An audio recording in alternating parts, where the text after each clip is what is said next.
चौथे अध्याय का दूसरा शेष भाग। जो मेरे को तत्व से नहीं जानते हैं वे पुरुष इस मनुष्य लोक में कर्मों के फल को चाहते हुए देवताओं को पूजते हैं और उनके कर्मों से उत्पन्न हुई सिद्धि भी शीघ्र ही होती है, परंतु उनको मेरी प्राप्ति नहीं होती। इसलिए तू मेरे को ही सब प्रकार से भज। हे अर्जुन, गुण और कर्मों के विभाग से ब्राह्मण, क्षत्रिय, वैश्य और शूद्र मेरे द्वारा रचे गए हैं। उनके कर्ता को भी मुझ अविनाशी परमेश्वर को तू अकर्ता ही जान, क्योंकि कर्मों के फल में मेरी स्पृहा नहीं है, इसलिए मेरे को कर्म लिपायमान नहीं करते। इस प्रकार जो मेरे को तत्व से जानता है वह भी कर्मों से नहीं बंधता है, तथा पहले होने वाले मुमुक्षु पुरुषों द्वारा भी इस प्रकार जानकर ही कर्म किया गया है। इससे तू भी पूर्वजों सदा से लिए हुए कर्म को ही कर, परंतु कर्म क्या है और अकर्म क्या है, ऐसे इस विषय में बुद्धिमान पुरुष भी मोहित हैं। इसलिए मैं वह कर्म अर्थात कर्मों का तत्व तेरे लिए अच्छी प्रकार कहूँगा कि जिसको सुनकर जानकर तू अशुभ अर्थात संसार बंधन से छूट जाएगा। कर्म का स्वरूप भी जानना चाहिए और अकर्म का स्वरूप भी जानना चाहिए, तथा निषिद्ध कर्म का स्वरूप भी जानना चाहिए, क्योंकि कर्म की गति गहन है। जो पुरुष कर्म में अर्थात अहंकार रहित की हुई संपूर्ण चेष्टाओं में अकर्म अर्थात वास्तव में उनका न होनापन देखे, और जो पुरुष अकर्म में अर्थात अज्ञानी पुरुष द्वारा किए हुए संपूर्ण क्रियाओं के त्याग में भी कर्म को अर्थात त्याग रूप क्रिया को देखे, वह पुरुष मनुष्यों में बुद्धिमान है और वही योगी संपूर्ण कर्मों का करने वाला है। हे अर्जुन, जिसके संपूर्ण कार्य कामना और संकल्प से रहित हैं, ऐसे उस ज्ञान रूप अग्नि द्वारा भस्म हुए कर्मों वाले पुरुष को ज्ञानी जन भी पंडित कहते हैं। जो पुरुष सांसारिक आश्रय से रहित सदा परमानंद परमात्मा में तृप्त है, वह कर्मों के फल और संग अर्थात कर्तृत्व अभिमान को त्याग कर कर्म में अच्छी प्रकार बरतता हुआ भी कुछ भी नहीं करता है। जीत लिया है अंतःकरण और शरीर जिसने, तथा त्याग दी है संपूर्ण भोगों की सामग्री जिसने, ऐसा आशा रहित पुरुष केवल शरीर संबंधी कर्म को करता हुआ भी पाप को नहीं प्राप्त होता है।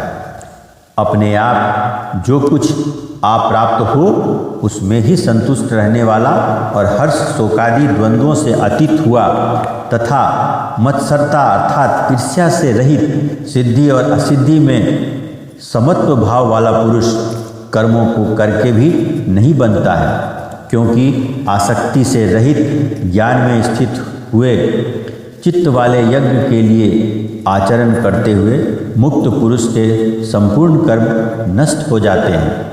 उन यज्ञ के लिए आचरण करने वाले पुरुषों में से कोई तो इस भाव से यज्ञ करते हैं कि अर्पण अर्थात स्त्रुवादिक भी ब्रह्म है, और हवि अर्थात हवन करने योग्य द्रव्य भी ब्रह्म है, और ब्रह्म रूप अग्नि में ब्रह्म रूप कर्ता के द्वारा जो हवन किया गया है वह भी ब्रह्म ही है। इसलिए ब्रह्म रूप कर्म में समाधिस्थ हुए उस पुरुष द्वारा जो प्राप्त होने योग्य है वह भी ब्रह्म ही है, और दूसरे योगी जन देवताओं के पूजन रूप यज्ञ को ही अच्छी प्रकार उपासते हैं अर्थात करते हैं, और दूसरे ज्ञानी जन परब्रह्म परमात्मा रूप अग्नि में यज्ञ के द्वारा ही यज्ञ को हवन करते हैं।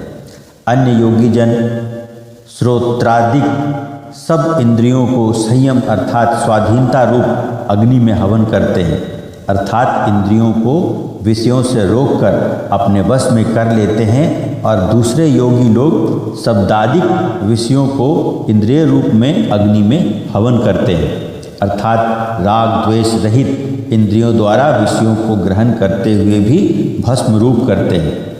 दूसरे योगी जन संपूर्ण इंद्रियों की चेष्टाओं को तथा प्राणों के व्यापार को ज्ञान से प्रकाशित हुई परमात्मा में स्थित रूप योगाग्नि में हवन करते हैं। दूसरे कई पुरुष ईश्वर अर्पण बुद्धि से लोक सेवा में द्रव्य लगाने वाले हैं। वैसे ही कई पुरुष स्वधर्म पालन रूप तप यज्ञ को करने वाले हैं और कई अष्टांग योग रूप यज्ञ को करने वाले हैं और दूसरे अहिंसादि तीक्ष्ण व्रतों से युक्त यत्नशील पुरुष भगवान के नाम का जप तथा भगवत प्राप्ति विषयक शास्त्रों का अध्ययन रूप ज्ञान यज्ञ के करने वाले हैं। दूसरे योगीजन अपान वायु में प्राण वायु को हवन करते हैं। वैसे ही अन्य योगीजन प्राण वायु में अपान वायु को हवन करते हैं तथा अन्य योगीजन प्राण और अपान की गति को रोककर प्राणायाम के परायण होते हैं। दूसरे नियमित आहार करने वाले योगीजन प्राणों को प्राणों में ही हवन करते हैं। इस प्रकार यज्ञों द्वारा नाश हो गया है पाप जिनका। ऐसे यह सब ही पुरुष यज्ञों को जानने वाले हैं। हे कुलश्रेष्ठ अर्जुन, यज्ञों के परिणाम रूप ज्ञानामृत को भोगने वाले योगीजन सनातन परब्रह्म परमात्मा को प्राप्त होते हैं और यज्ञ रहित पुरुष को यह मनुष्य लोक भी सुखदायक नहीं है। फिर परलोक कैसे सुखदायक होगा? ऐसे बहुत प्रकार के यज्ञ वेद की वाणी में विस्तार किए गए हैं। उन सब को शरीर मन और इंद्रियों की क्रिया द्वारा ही उत्पन्न होने वाले जान। इस प्रकार तत्व से जानकर निष्काम कर्म योग द्वारा संसार बंधन से मुक्त हो जाएगा। हे अर्जुन, सांसारिक वस्तुओं से सिद्ध होने वाले यज्ञ से ज्ञान रूप यज्ञ सब प्रकार श्रेष्ठ है, क्योंकि हे पार्थ, यवन मात्र कर्म ज्ञान में शेष होते हैं, अर्थात ज्ञान उनकी पराकाष्ठा है।